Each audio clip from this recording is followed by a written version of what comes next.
the first thing I'm going to do is I'm going to kind of think about some kind of a surface on which my bouncing ball is going to lie. So I'm going to go into my tool properties. I'm going to make minimum size, maximum size. I'm going to have a little bit of smoothing here. So this is going to be the maximum size of my brush, and that will be the minimum size. And then a little bit of smoothing there will help me adjust my line. So I'm going to do a little bit of a high horizon line here. I'm going to do a 1 point perspective. So all of my lines are going to have to come out from that 1 point in perspective, and this can be fairly rough. I'm just going to use this as a reference layer. So when I'm done with that, I'm going to click on the last thing. I'm going to hit F5. I can also right click, and I could hit extend exposure right here. So that gives me that ground plane from frame 1 all the way to frame 60. And again, Toon Boom opens up with 60 frames as its default. If you want to change that, you can just scrub that little red bar right there down to 60. You can also go up and go into scene length, and you can type any number in there, and that will show up there. We're gonna stick with 60 right now. Right now, I'm gonna lock that layer so I can't affect it. I could even go BG right there if I want. I'm gonna go plus. I'm gonna go drawing. This is gonna be my rough ball right here.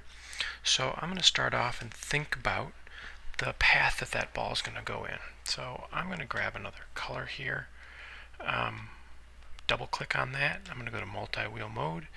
I'm just going to arbitrarily pick kind of a lightish blue kind of thing here. This is just going to be my grid, basically, or my map of what I've already done my grid. I'm going to do my map of what my ball is going to come. Ball's going to come and hit dead center right here. So I'm going to want that ball to hit right here. So it's going to come from this edge here. It's going to hit, right? And then it's going to bounce there.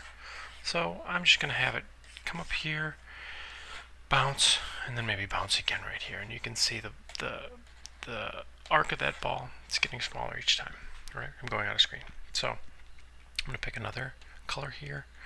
I'm going to go into kind of a greenish right here.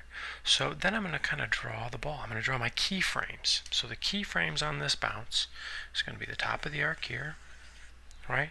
It's a keyframe. That's the most important frame. It's going to come down here. It's going to hit right here. And when it does that, it's going to squash a little bit right here, right? One of the fundamentals of, actually I'm going to go in here, I'm going to get a color card here so that we can see this all bright and cheery. So it's going to come in here, it's going to squash. I'm looking at the volume here, comparing the volume here, right? So this is a key. That's going to be a key, actually. Let's do this all official like. So this right here is going to be a key. This right here is going to be a key, right? So it's going to come down here, it's going to squash, it's going to come back up here to the top of the arc again. Again, I'm kind of paying attention to my volumes a little bit. This is going to be a key, a most important drawing, right? So there's a couple of keys I'm missing. I could have, if I'm going to squash it right here, immediately following the squash, I'm going to need a stretch, right? And I'm looking at the volumes.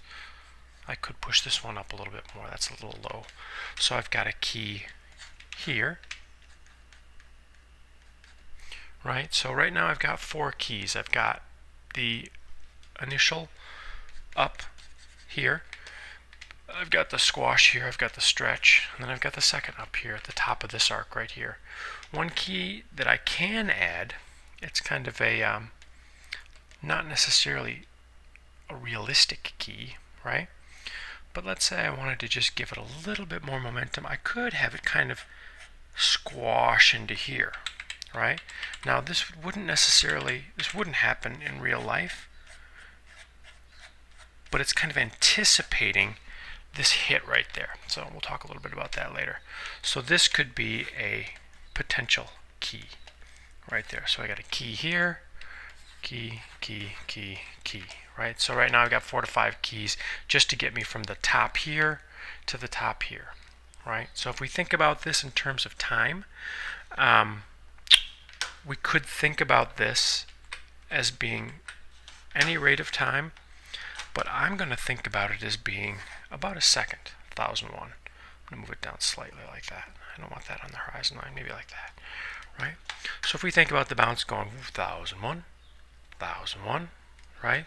And if we go on the premise that there are 24 frames, and I'm up here at the top of the frame, there are 24 frames a second, then I'm going to have to do 24 drawings, right? So I can take this, I can make my scene up here into the stop frame now as 24. So this is a 24 frame scene, right? So a couple things I could do at this point, I might want to talk about where exactly these frames are going to lie, right? So if this is frame number 1 right here, if this is frame number 1, I'm going to go here, this is frame number 1, right? And if it takes it 12 frames to get down here, this could be frame number 13, right? And if it takes it 12 more frames to get up here, this right here could be 25 right here. Now you'll notice I'm doing it all on odd numbers, which is how I'm going to basically do this entire scene, because we're going to animate on 2s, not 1s. That means we're going to hold each of these drawings for 2 frames, so we're only going to have to do 12 drawings instead of 24, right? So this right here, when it's up at 1, gravity, what happens to gravity is if you chuck something up in the air really, really hard, right, it's going to start off really, really fast, because that's the force of it from chucking it up there. It's got a lot of force to begin with. What's going to happen is it's going to go up into the air, and then gravity, the force acting against it, gravity is going to kind of pull it down, right? So it's going to start off very, very fast, and it's going to slow up into this, right? It's going to slow up into the top position, right? So then as it starts to come down, it's going to gain momentum, and it's going to be very, very fast at the bottom here, right? And then it's going to go very, very fast here, and it's going to slow up into here, right? This is the main timing we're going to deal with here in the bouncing ball. So you've got slow to fast and back up to slow, right? So if this is frame number 1, this is frame number 13, and this is frame number 25, that's our basic timing is going to be that, okay? So we'll get into that as we kind of do this. So I'm going to go here, F5. I've just extended that rough ball. That's my my map actually to do it. So I'm going to hide that, or I'm going to lock that, extend the exposure and lock it. I'm going to add another layer here, another drawing layer on top. This right here is going to be my ball. So I'm going to start off right here on frame number 1. I'm basically going to redraw what I've done here. I'm going to go back up to my black line. I'm going to go here. I've already got my tool properties kind of set the way I like them. I could choose any one of these brushes if I want. I'm not necessarily going to do that. So what I'm going to do is I'm basically going to trace over that right there. And if I don't like it, I can go Apple Z. I can start all over. Don't like that. Don't like that. Don't like that. Okay, so if I'm feeling a little insecure, I can use my ellipse. I can just go like that. That's not a perfect circle. If I hold down my shift here, I'm going to get the size of that up a little bit more. If I hold down my shift key, I've basically created that ellipse. And then I'm going to grab that. I'm going to move that up to there, right? And if I want to make it really easy on myself, I can go Apple C, right? This is frame number 25, right? So I'm going to go up here. I only go up to frame number 24. But I know I'm going to add a couple more frames in there. 1, 2. I'm going to go here. I'm going to hit F5 to extend the exposure. So then up here on frame 25, and I'm on 25 up here, you can see. On 25, I'm going to go Control V. And I'm going to move that over. That might punch it up a little bit. That looks a little low. Right? So there. So if I turn off my rough, right, I know I've got frame 1 and frame 25. I'm going to go here. Hit F5 to extend my exposure. I'm going to go here. I'm going to delete. So I have all of those frames in between. Delete, right? So now I've got 1, and I've also got 25, right, in there. The next one I'm going to have to do is 13. So 10, 11, 12, 13. I'm up here to 13. I'm going to go Apple V again. On 13, I'm going to bring it down here. I'm going to hover over until I get that bar. I'm going to squash it, I'm going to squash it and squash it slightly, and then hover over until I get that. Boom.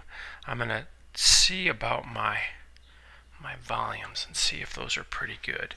So if I want to check my volumes, I go here, going delete here, so you can see I've got 1, I've got 13, I've got 25. I'm going to go to 13. The frame after, hit F5 so I can extend it. If I turn off my rough ball, I basically got this action going on there, right? I'm going to click on that middle. I'm going to go up here to the onion skinning here. It's the eye with the little red lines. You can see these blue bars. I'm going to extend this blue bar this way. I'm going to extend this blue bar this way so I can see 1 and 25 when I'm on 13. So my volumes are looking pretty good there. It looks like this volume. If I wanted to check that volume, I could grab this. I could go up, whoops. I could take this, could go up here and be like, okay, the amount of volume that I took out of there, I've got to replace there. So I might actually even make it a little bit bigger. So there, it looks like my volumes are good.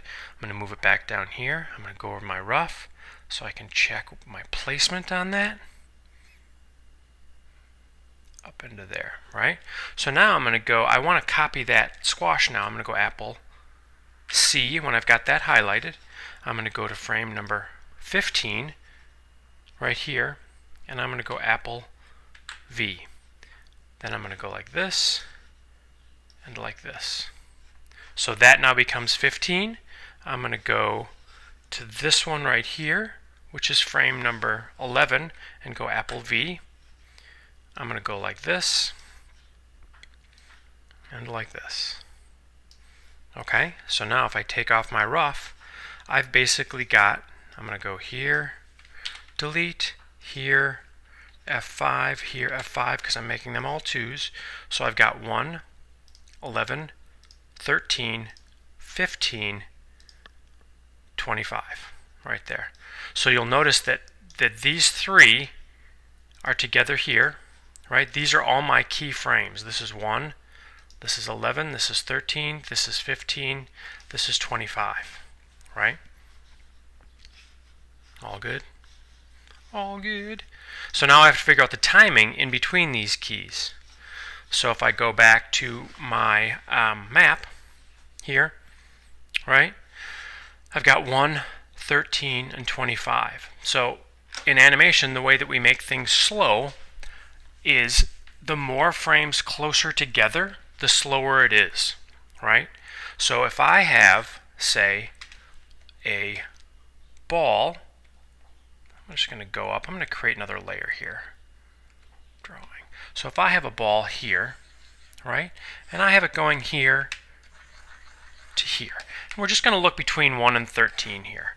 So if this is 1 and this is 13, right, the ball that's directly in the center of 1 and 13, well, let's go like this. If I was going to do 1 and 13 on odd numbers, I'd have to do 3, 5, 7, 9, and 11. I've got 5 frames in between here, right? Your natural inclination would be like, okay, 1, 2, 3, 4. You'd place them evenly in there. That's not the way we want to do it, right? We want it to start very slow here, and we want it to pick up speed and go very fast right here, right? We've already kind of determined that 11 is going to be here, right? Because that's going to kind of anticipate that squash. Kind of a wonky drawing right there, right? So this is traveling very, very fast between 1 and 11, right? Now we're going to talk a little bit about in-betweening, right? So in between 1 and 11, right, directly in between, half the distance between 1 and 11, I'm going to put a ball, right? Now, your natural inclination would be like, oh, that's going to be number 5 or 7, something like that. We're going to push the timing so that this ball then becomes number 9. So directly in between 1 and 11 is 9, right? And then we're working our way back. So then directly in between 1 and 9 is going to be 7, right? So then directly in between 1 and 7 is 5, and directly in between 1 and 5 is 3. Now you'll notice they get closer and closer together. the closer they are together, the slower they're going to move on my timeline, right? So if we take that principle and apply it down here, okay, I'm going to hide that. So if we take that same principle, I'm like, okay, 1 and 11. If I go directly in between, it's going to be 9. So I'm going to go to 9 on my timeline, right? I can even click on 1, go Apple, copy, go to 9, Apple, V. And 9 is directly in between 1 and 11. So if I take off this, my blue, so you'll see 1 here, 11, 9 is directly in between those. Go here, hit F5, I'm going to go here, delete, and then I'm going to go to 7 and go Apple V. 7 is directly in between 1 and 9, right? Go here, hit F5, go there, delete, and then 5 is directly in between 1 and 7, right? Go here, F5, here, delete. Apple V. 3 is directly in between 1 and 5. So then I go here, hit F5. So now you'll see, if I extend my onion skinning, you'll see that it starts really close here, and then as it goes down, they get farther and farther apart. In animation, that's going to be picking up speed, right? So then I basically do the exact opposite on my way out. From I get to 1 to 20, or I'm sorry, excuse me, from 13 to 25. So I'm going to go, I've still got that in memory, I'm going to go Apple V, go down here, that's going to be directly in between there, and that's on frame 17. Then I pop ahead to 19, go Apple V, 19 is directly in between 17 and 25. And then I go here to frame 21, Apple V. 21 is directly in between 19 and 25. Go here, Apple V. Down here, and then it gets very close together here. I'm going to go here, hit F5, right? So you'll see there's my rough ball. And I'm going to go in the middle here. And then these are all of my animated balls right here on 2s, right? If I turn that off, you should have something that looks a little bit like this, where they get closer and closer together up here, closer and closer together down there, right? I've got one extra frame in here, but that's all right. So now all I need to do is kind of test it, right? So I'm going to go up in Toon Boom, I'm going to loop it, right? I've got it at 24 frames a second. I'm going to click on the front here. I'm going to take my onion skinning off, and then I'm going to see if it works.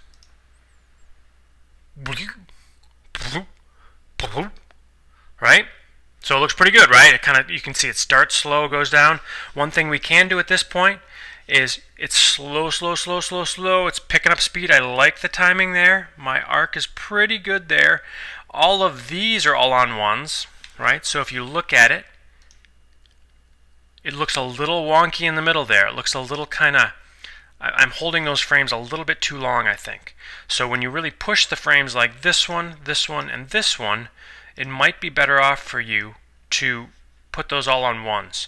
So I'm going to take all these, slide them down there. I'm going to hold Shift, hold all these, slide them down there. Boom.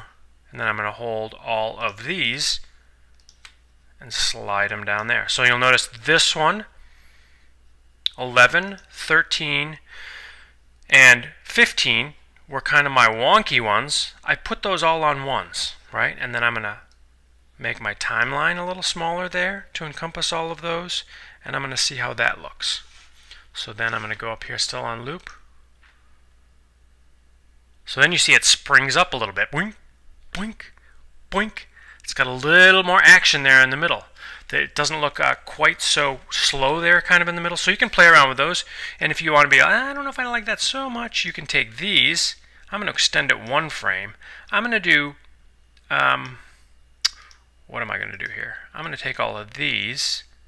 I'm going to slide these to 1 here.